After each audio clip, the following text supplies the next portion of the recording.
Hello everyone, welcome to trick clubs. My name is Saurabh. Army public schools में vacancies आ रही है and अभी जो है army public school Kanpur and APS old cantt Prayagraj, तो ये दो एपीएस में सीएसबी के थ्रू रेगुलर वैकेंसीज आई हुई है। एंड जो फॉर्म फिल करने का या फॉर्म पहुंचने का जो लास्ट डेट है आपका, वो 21 नवंबर यानी परसों तक आपका फॉर्म स्कूल में पहुंच जाना चाहिए। अब जो लोग भी यूपी में जैसे कानपुर के आसपास हैं या प्रयागराज जो स्कूल है उसके आसपास के हैं, तो डायरेक्ट आप स्कूल में जाके ही फॉर्म सबमिट कीजिए, क्योंकि आपका एक दो दिन में फॉर्म पहुंचेगा नहीं और लेट जाने पे क्या होता है, रिटर्न आ जाएगा आपके यहाँ वापस। तो एक तो ये हो गया। दूसरा चीज ये है कि आपका जैसे कि बहुत सारे लोग ये पूछ रहे हैं कि मेरा सीटेट क्लियर नहीं है, चाहे टीजीटी हो या पीआरटी हो, या सीटेट में कम नंबर है, 90 नंबर से कम है, तो ये फॉर्म भर सकते हैं या नहीं भर सकते। तो देखिए, सीटेट में आपका कंपलसरी है 90 नंबर होना चाहिए, चाहे आप किसी भी कैटेगरी से हो, जनरल, एससी एसटी ओबीसी, इसमें कैटेगरी का बेनिफिट नहीं मिलता है। तो 90 नंबर है तभी आप इसको अप्लाई कीजिएगा। एंड अगर मान के चलिए कि आपका सीटेट क्लियर नहीं है, तो इसमें यह रहता है कि जब आपका ज्वाइनिंग होगा, मान लीजिए कि आप इंटरव्यू दिए, इंटरव्यू में सेलेक्ट हो गए, तो जब ज्वाइनिंग के टाइम आपका स्कोर कार्ड होना चाहिए सीटेट का, उस टाइम तक आपका सीटेट क्लियर होना चाहिए 90 नंबर से। अगर सपोज सीटेट नहीं क्लियर है आपका, तो किसी भी स्टेट का आप अगर टेट पास कर रखे हो, जैसे अलग अलग स्टेट में टीचर एलिजिबिलिटी टेस्ट यानी टेट के नाम से एग्जाम होता है, जो जैसे हरियाणा में हरियाणा टेट होता है, एच टेट होता है, यूपी टेट होता है, उसी तरह से पंजाब टेट होता है, बिहार में स्टेट के नाम से, तो किसी भी बंगाल टेट है, डब्ल्यू बी टेट, तो किसी भी स्टेट का अगर आप टेट भी पास किए हुए हैं, तो आप इस फॉर्म को भर सकते हैं और इंटरव्यू दे सकते हैं। अब इसमें एक और चीज है कि लोग ये पूछ रहे हैं कि सर मेरा 100 नंबर से कम है, किसी का 90 है, 80 है, तो वो चीज मैं पहले भी बता रखा हूं कि अगर आपका 100 नंबर है, जैसे जो कि 50% होता है ओएसटी स्कोर कार्ड में, तब तो आप एलिजिबल कंफर्म है कि 100 नंबर है, तब तो आप कंफर्म है कि आप इसके लिए एलिजिबल हैं, और जितने अच्छे मार्क्स हैं तो आपका इंटरव्यू कॉल आने का चांसेस ज्यादा रहेगा। लेकिन जिनका भी 100 नंबर से कम रहता है स्कोर, जैसे किसी का 85 80 है, तो उनका थोड़ा इंटरव्यू कॉल आने का चांसेस कम हो जाता है, क्योंकि अ, अगर कैंडिडेट ज्यादा अप्लाई करते हैं वहां पे, तो फिर फिल्टर करते हैं वो लोग, शॉर्टलिस्ट करते हैं। तो वही होता है कि प्रायोरिटी बेसिस पे जिनका ज्यादा नंबर है उनको पहले वो लोग इंटरव्यू के लिए कॉल करेंगे, और आपका चांसेस वहां पे थोड़ा कम जाएगा। तो ये रहता है इसमें। ओएसटी स्कोर आपको समझ में आ गया, 100 है तब तो आप कंफर्म है कि आप उसके लिए कंफर्म एलिजिबल है, 100 एबव है जो भी मार्क्स। लेकिन उससे कम में थोड़ा डाउट रहता है कि इंटरव्यू कॉल आएगा नहीं आएगा। हालांकि इनके नोटिफिकेशन में ये भी लिखा रहता है कि आप without OST, online screen test नहीं भी दिए हुए हैं, तब भी इस इंटरव्यू के लिए आप अप्लाई कर सकते हैं। आपका अगर जॉब वहां पे हो जाता है, तो विद इन 1 ईयर के अंदर में आपको ये सीएसबी जो एग्जाम होता है, जो ऑनलाइन स्क्रीनिंग टेस्ट जो होता है इनका, उसको आपको क्लियर कर लेना रहता है। अब इसमें क्या होता है कि आगे का क्या प्रोसेस रहेगा इंटरव्यू वगैरह का, जैसे जो लोग भी अप्लाई, बहुत लोग, सारे लोग कर चुके हैं अप्लाई और इंटरव्यू का वेट कर रहे हैं, तो उसके लिए मेरे चैनल पे आपको बहुत सारा वीडियो मिल जाएगा, तो उसको तो आप देख लीजिएगा। जैसे एक होता सीपीटी टेस्ट का वीडियो मिल जाएगा, कंप्यूटर प्रोफिशिएंसी टेस्ट का। इसके अलावा इंटरव्यू एक्सपीरियंस करके भी मेरे चैनल पे वीडियो है, तो वो भी देख लीजिएगा।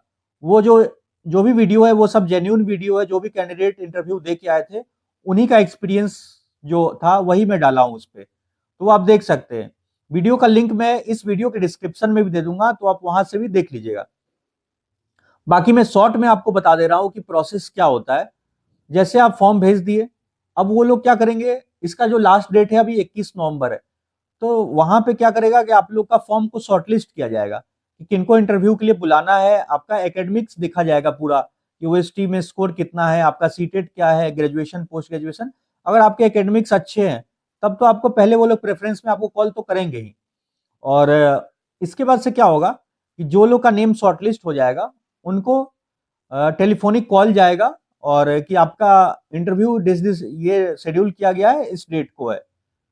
लगभग मान के चलिए कि 10-12 दिन टाइम लग जाता है। अलग अलग एपीएस में थोड़ा बहुत चेंज होता है, जैसे कि जो 21 नवंबर है तो मोस्टली आपका दिसंबर में ही इंटरव्यू होगा, दिसंबर के फर्स्ट वीक सेकेंड वीक कभी भी हो सकता है, तो वो जितना टाइम में वो लोग शॉर्टलिस्ट कर ले।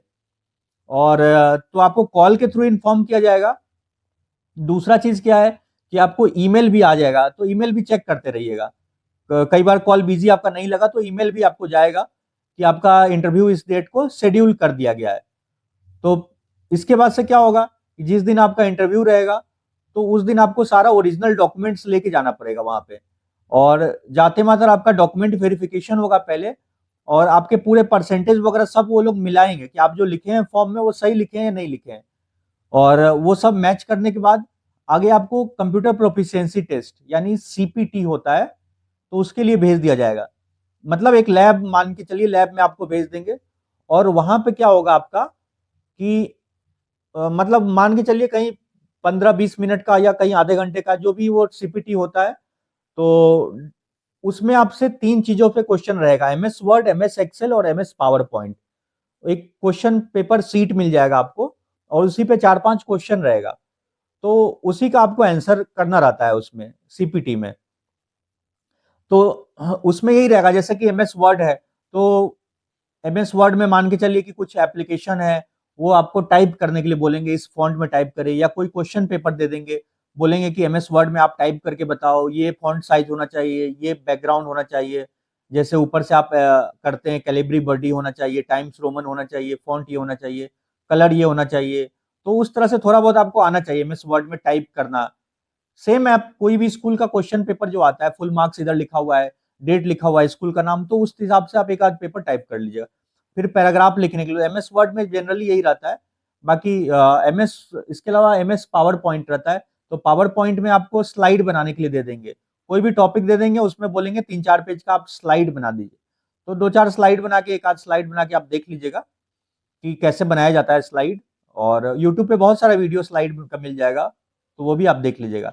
एक्सेल होता है तो एक्सेल में एक मार्कशीट जनरली देते हैं वो लोग बनाने के लिए, तो मार्कशीट में जैसे कि दे देंगे कि 5 बच्चे हैं क्लास, मतलब कि कुछ बच्चे का स्कोर कार्ड बनाइए, वहां पे लिखा रहेगा कि 5 स्टूडेंट्स हैं, इनके फिजिक्स में इतने नंबर, मैथ में इतने, साइंस में इतने नंबर है, तो सबका टोटल निकालिए राइट साइड में, उसके बाद से टोटल के बगल में परसेंटेज निकालिए।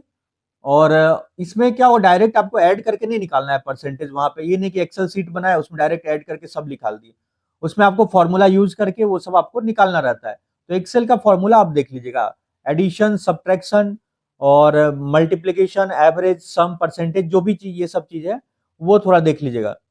और यही सब है, और एक आध टाइप के और है, तो वो सब आपको वीडियो मिल जाएगा, मैं और डिटेल में बता रखा हूँ, तो वो आप देख लीजिएगा, वीडियो डिस्क्रिप्शन में लिंक है, उसमें आपको मिल जाएगा वो चीजें। इसके अलावा जैसे ही आपका ये सब चीजें हो जाएगा तो आपको फिर इंटरव्यू के लिए भेजा जाएगा। और इंटरव्यू के लिए आप समझिए कि एक जो राउंड टेबल रहेगा उसके चारों तरफ आपके जो पैनल रहता है, तो 7-8 लोगों का पैनल रहता है, किसी किसी एपीएस में 10-12 लोग को भी रखते हैं वो लोग इंटरव्यू पैनल में।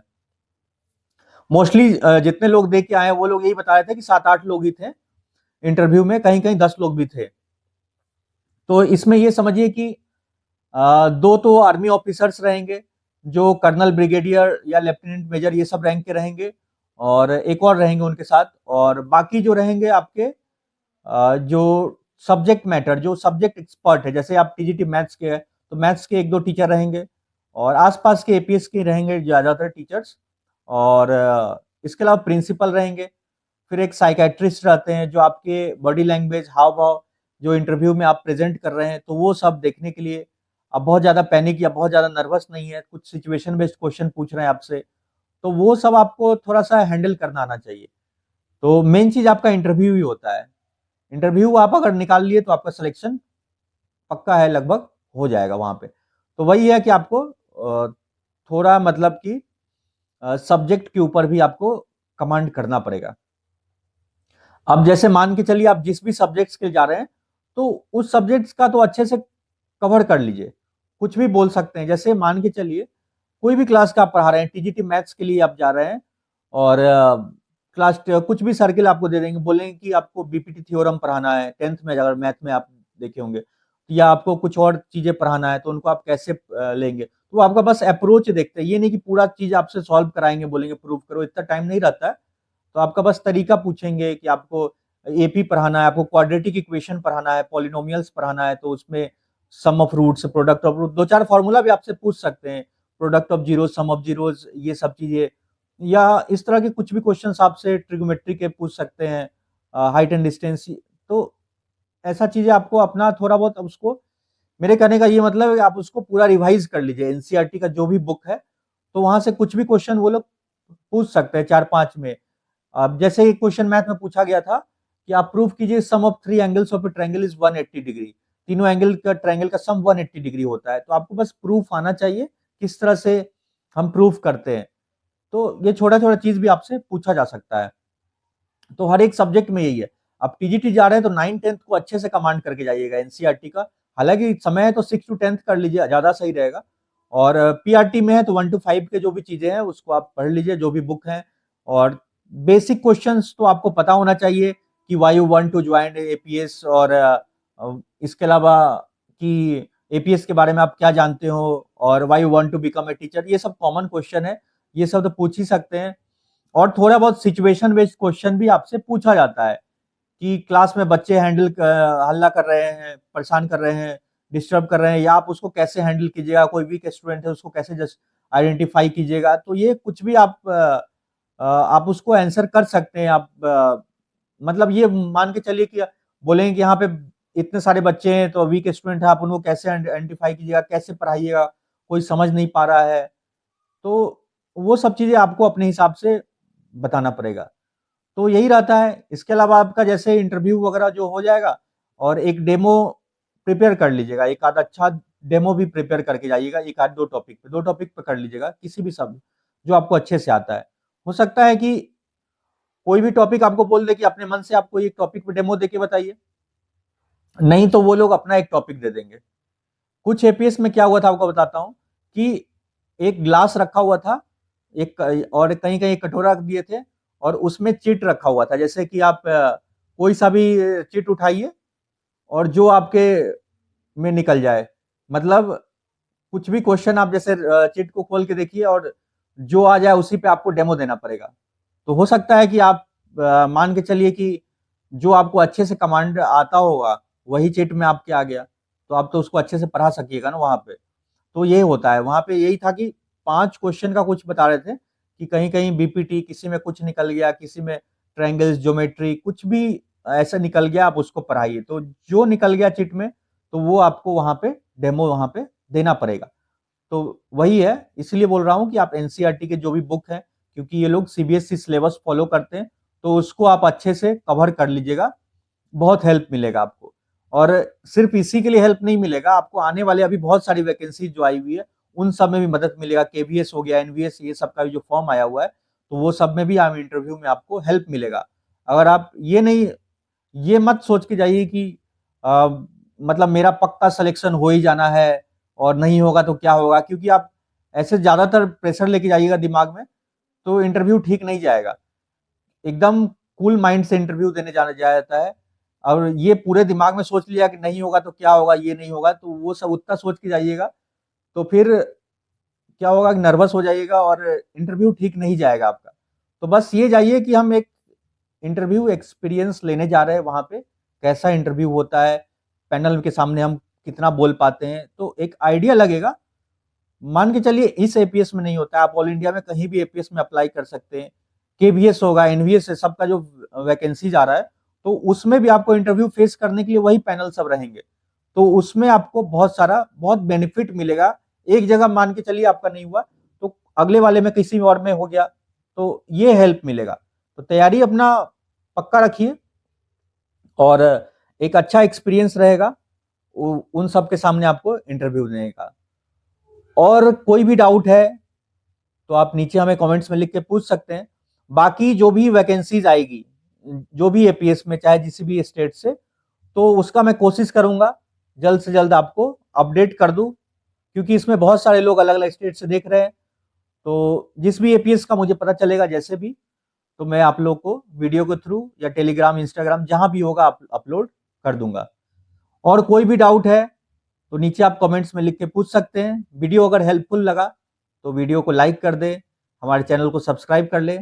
सो मिलते हैं नेक्स्ट वीडियो में। Thank you for watching.